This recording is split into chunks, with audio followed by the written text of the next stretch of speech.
আসসালামু আলাইকুম, welcome back to my new video. সবাই কেমন আছেন? আশা করছি যে যেখান থেকেই দেখছেন সবাই ভালো আছেন, সুস্থ আছেন। এই কামনা নিয়ে আজকের পর্বটি শুরু করছি। আজকের দিনটি ছিল ঈদের চতুর্থ দিন। তো ঈদ উপলক্ষে কিন্তু সবাই কম বেশি ঘোরাঘুরি করে থাকি আমরা সবাই।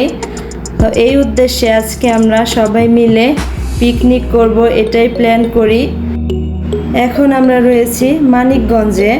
দেখুন মানিকগঞ্জ কতটা সুন্দর, যেদিকেই চোখ যায় শুধু সবুজ আর সবুজ। তো দেখেই কিন্তু মন ভালো হয়ে যায়। এরই মধ্যে আমরা চলে এসেছি পদ্মা নদীর আরিচা ঘাটে। এখান থেকে এখন আমরা নৌকা ভাড়া করব। একে একে আমরা সবাই গাড়ি থেকে নেমে পড়লাম এবং আমাদের জিনিসপত্রগুলো নিয়ে নিলাম এবং দোকান থেকেও কিছু কেনাকাটা করে নিলাম যেগুলো আমাদের লাগবে। আমরা সবাই এখন নৌকায় উঠে পড়লাম এবং আমাদের জিনিসপত্রগুলো নৌকায় উঠানো হচ্ছিল।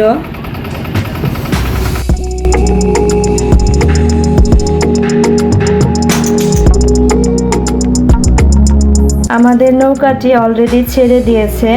তো প্রথম দিকে আমরা সবাই একটু ভয় পাচ্ছিলাম, কেননা নৌকাটি খুব বেশি দুলছিল এবং আজকের আবহাওয়াটা ছিল খুবই মেঘলা।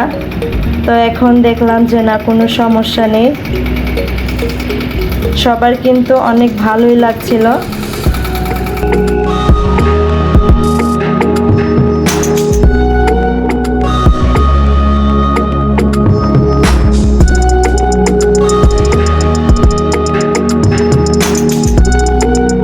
আজকে আমরা সবাই মিলে যাচ্ছি পদ্মা নদীর একটা চরে গিয়ে আজকে আমরা পিকনিক করব। ওইখানে আমরা সবাই আজকে রান্না বান্না করে খাবো এবং এরপর আমরা আবার বাড়ির উদ্দেশ্যে রওনা দিব।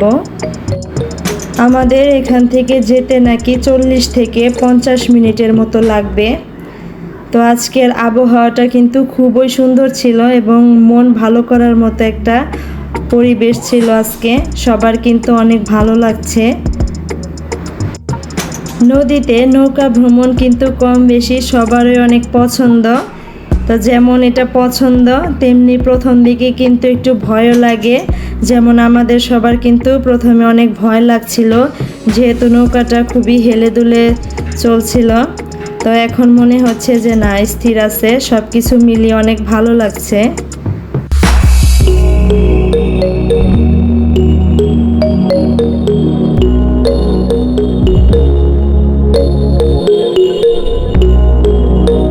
নৌকায় আমরা মেয়েরা যারা ছিলাম এবং সাথে বাচ্চাও ছিল, তো আমরা সবাই মিলে নৌকার ভিতরে বসেছিলাম। যেহেতু খুব ভয় লাগছিল, নদীর পানিও অনেক এবং ঢেউ মোটামুটি ভালোই ছিল। এরই মধ্যে আমাদের সবাইকে সকালের নাস্তাও দিয়ে দেওয়া হলো।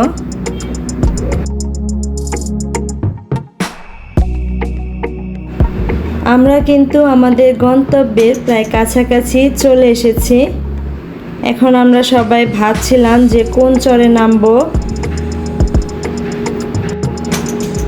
এখানে কিন্তু পানির স্রোত খুব বেশি পরিমাণে ছিল।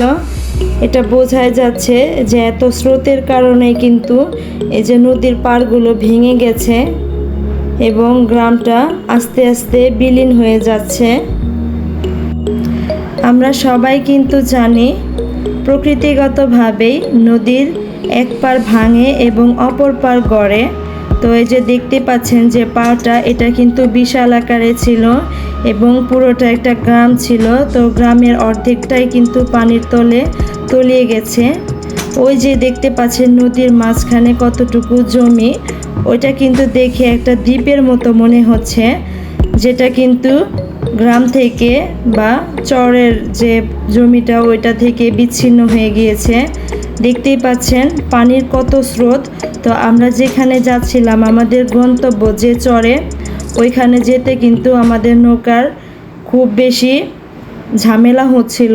এত স্রোতের কারণে নৌকা যে ওখানে যাচ্ছিল, মনে হচ্ছিল যে নৌকা যেখানে আছে সেখানেই রয়েছে, এত পরিমাণে স্রোত ছিল। যে স্রোতের বিপরীতে যাওয়া খুবই কষ্ট হচ্ছিল। স্রোতের বিপরীতে যাওয়া খুবই ঝামেলাপূর্ণ একটা অবস্থা বিরাজ করছিল। তো আমরা কিন্তু ইতিমধ্যে আমাদের গন্তব্যে চলে এসেছি। তো আমরা আজকে এই চরে নামবো। তো আমাদের নৌকাটা ভিড়ানোর চেষ্টা করা হচ্ছিল।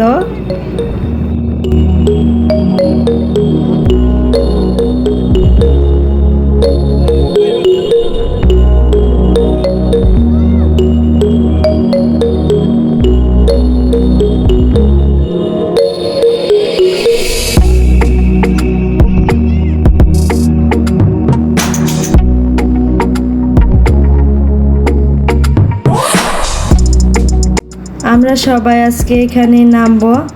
নৌকাটা ওই যে দেখছেন পার, ওইখানে এখন ভিড়ানো হবে। আমরা কিন্তু অলরেডি সবাই আমাদের জিনিসপত্র নিয়ে নৌকা থেকে নেমে গেছি। তো এখন এই যে এখানে আমরা ঘুরে দেখছিলাম, আসলে জায়গাটা কিন্তু খুবই সুন্দর। আমাদের সবার কাছেই কিন্তু অনেক ভালো লাগছিল, আর আজকের আবহাওয়াটাও ছিল অনেক সুন্দর।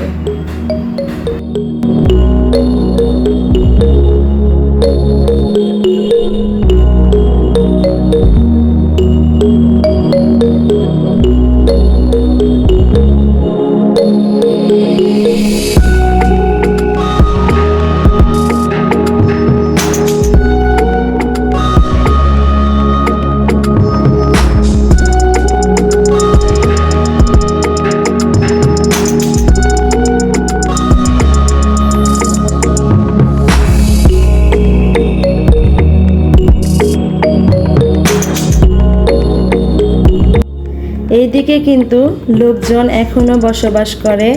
দেখুন এই যে এখানে কিন্তু এখনো মানুষের বসতি রয়েছে, এবং যে বাড়িগুলো দেখা যাচ্ছে সেখানে কিন্তু এখনো বহু মানুষের বসবাস রয়েছে।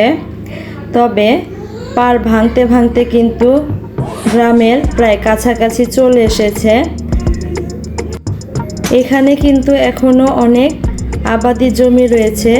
এখানের স্থানীয় বাসিন্দারা এই জমিগুলোতে ধান, গম, ভুট্টা, বাদাম ইত্যাদি চাষ করে থাকে। এখানে কিন্তু এখনো অনেকগুলো বাড়িঘরই রয়েছে। তবে যে পরিমাণে নদীতে ঘরবাড়ি ভেঙে নিয়ে যাচ্ছে, এই পর্যন্ত আসতে মনে হয় না যে আর বেশি দিন সময় লাগবে। তো আমার ছেলে কিন্তু কান্নাকাটি করছিল আমার কোলে আসার জন্য, আর এখন গুড়ি গুড়ি বৃষ্টি হচ্ছিল। আমরা এখন একটি বাড়িতে এসেছি। এটা এই গ্রামেরই একটা বাড়ি।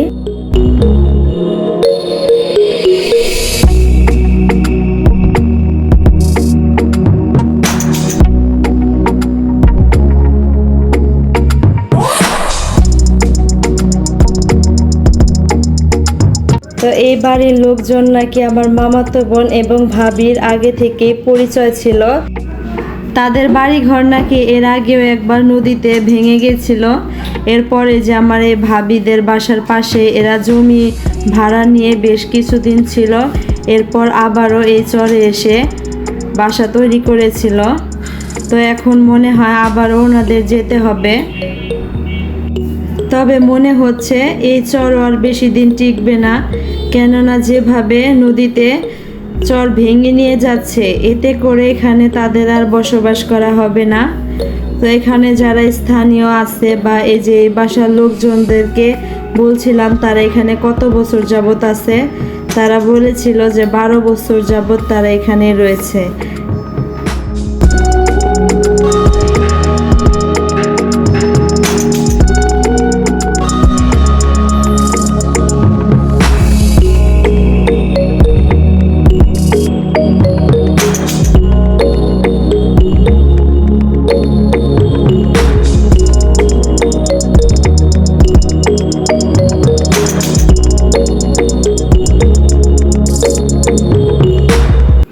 মূলত যারা চরে বসবাস করে তাদের প্রধান জীবিকাই মনে হচ্ছে এই গবাদি পশুপালন।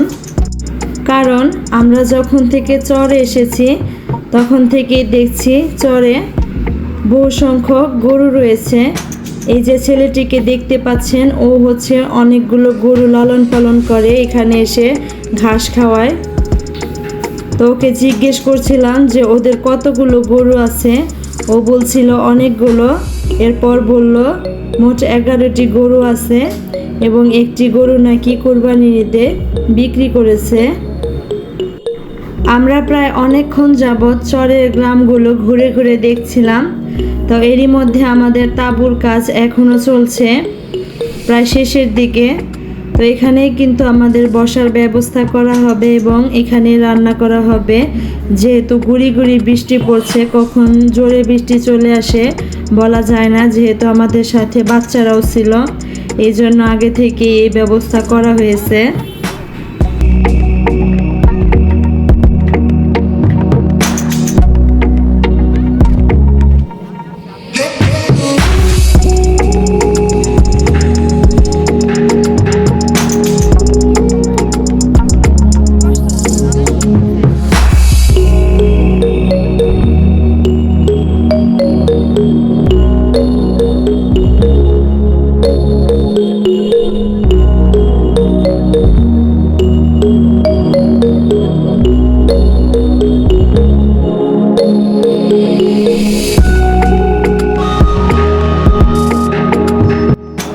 নদীর পাড়ে এসে দেখলাম বেশ কয়েকজন জেলে মিলে মাছ ধরছিল।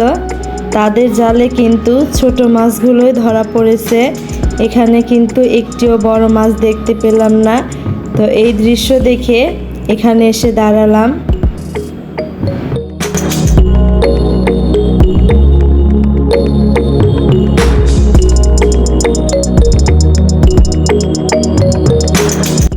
জেলেরা মাছ ধরার জন্য আবারও জাল ফেলছে। দেখা যাক এবার তাদের জালে কি মাছ ধরা পড়ে।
এখানে কিন্তু আবার আমার ছেলে গরু ধরার জন্য খুবই চেষ্টা করছে।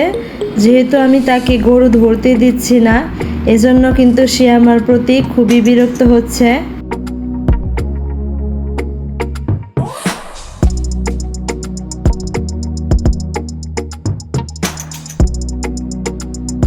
চরের মধ্যে আবার একটি চায়ের দোকানও রয়েছে। এখানে একটি বৃদ্ধ লোক এই দোকানটি পরিচালনা করে থাকে।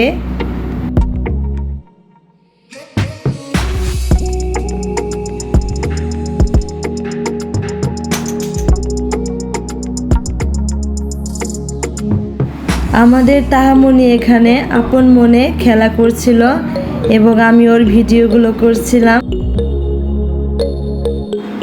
এদিকে কিন্তু আমাদের পিকনিকের রান্নাবান্না চলছে। তো রান্নাবান্না কিন্তু বেশ জোরালোভাবেই হচ্ছে। সবাই মিলেই রান্নার কাজে সাহায্য করছিল। আর এইদিকে আমরা সব ভাবিরা মিলে নদীর পাড়ে বসে গল্প করছিলাম এবং বাচ্চারাও খেলাধুলা করছিল এবং অনেকে এখানে আবার গোসলও করেছে।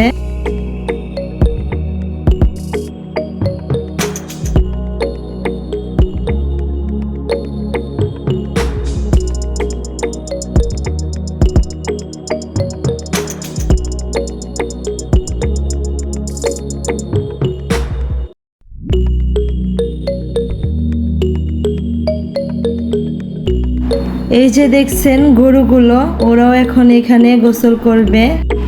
এখানে যে গৃহস্থালী লোকজনগুলো রয়েছে তারা সবাই তাদের গরুগুলোকে নিয়ে আসছিল গোসল করানোর জন্য। তো এই দৃশ্যটাও আমরা উপভোগ করছিলাম।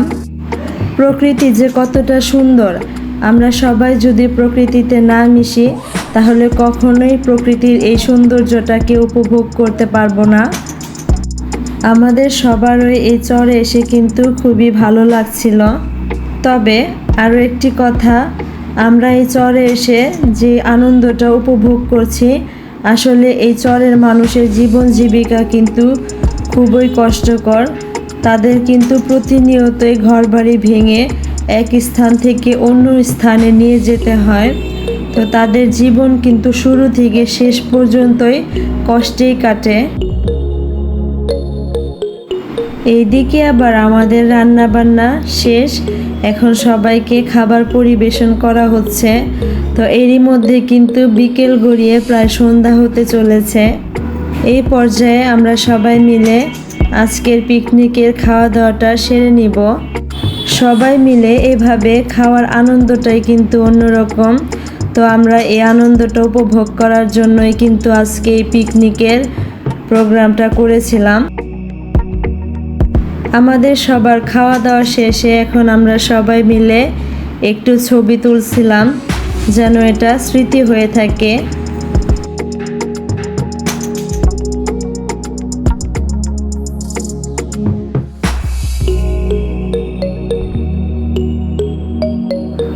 আমরা সবাই মিলে আজকের খাওয়া দাওয়া সেরে নৌকায় উঠে পড়লাম এবং আমাদের যে জিনিসপত্রগুলো ছিল সেগুলোও নৌকায় উঠানো হলো। তো এরই মধ্যে নৌকাটা ছেড়ে দিল। তো আজকের দিনে যে আনন্দটা করলাম আমরা সবাই মিলে, সেটা কিন্তু সব সময় মনে থাকবে।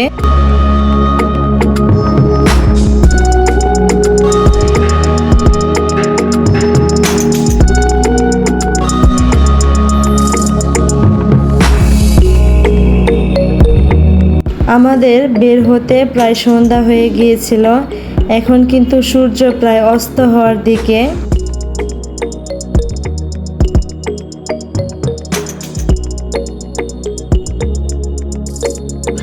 আপনাদের সবার কাছে আমার ভিডিওটি কেমন লেগেছে অবশ্যই কমেন্ট করে জানাবেন, এবং আজকের ভিডিওটি যদি আপনাদের সবার কাছে ভালো লাগে তাহলে অবশ্যই লাইক করবেন এবং আমার চ্যানেলটিকে সাবস্ক্রাইব করে অবশ্যই আমার চ্যানেলের সাথেই থাকবেন। আর আমাদের জন্য সবাই দোয়া করবেন। ধন্যবাদ সবাইকে। সবাই অনেক ভালো থাকবেন, সুস্থ থাকবেন, এই কামনা নিয়ে আজকের পর্বটি শেষ করছি।